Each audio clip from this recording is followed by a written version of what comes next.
Hello everyone. Let me ask you a simple question. When was the last time you bought something not because you needed it, but because you wanted it instantly?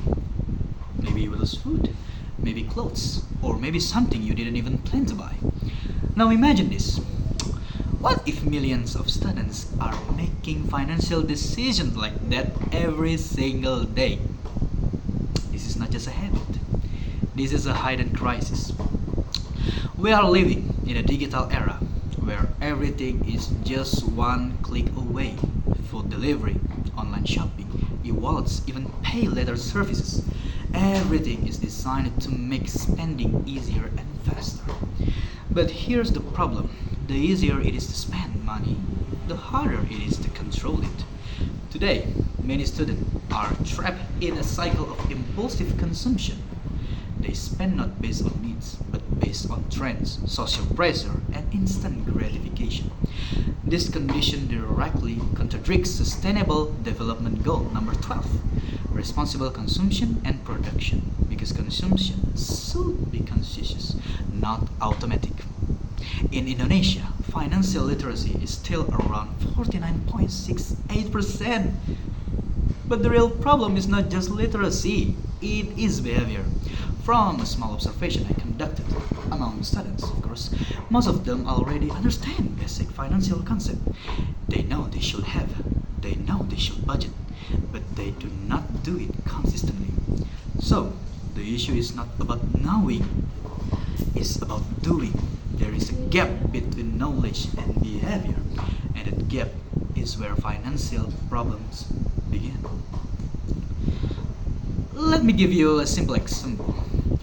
Imagine a student who receives a monthly allowance. In the first week, everything feels under control. But the discount notifications start coming in, friends invite them to hang out, of course, and online trends keep appearing. Without realizing it, by the third week, their money is almost gone. And by the end of the month, they struggle. Not because their income is too small, but because their system is too weak. So the question is, how do we change this behavior? Not just temporarily, but sustainably. The answer is not more theory. The answer is simple system. Because behavior is not changed by information. It is changed by repetition. It is changed by habit.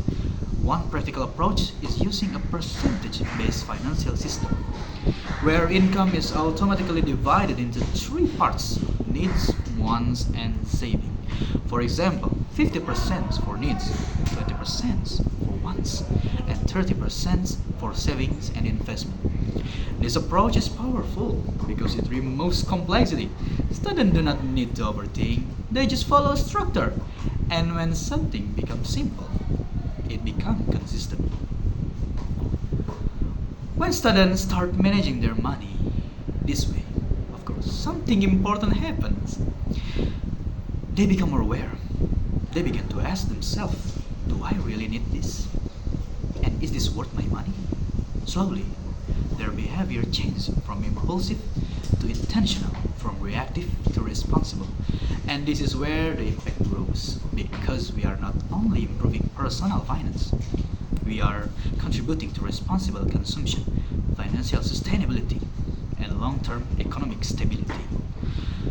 So, today I want to leave you with one message. The future is not determined by how much we earn, but by how wisely we manage what we have. Let us not become a generation that spends without thinking, but a generation that consumes with awareness. Plan with intention and acts with responsibility, because change does not start from big policies. It starts from a small decision, and the decision can start today. Thank you.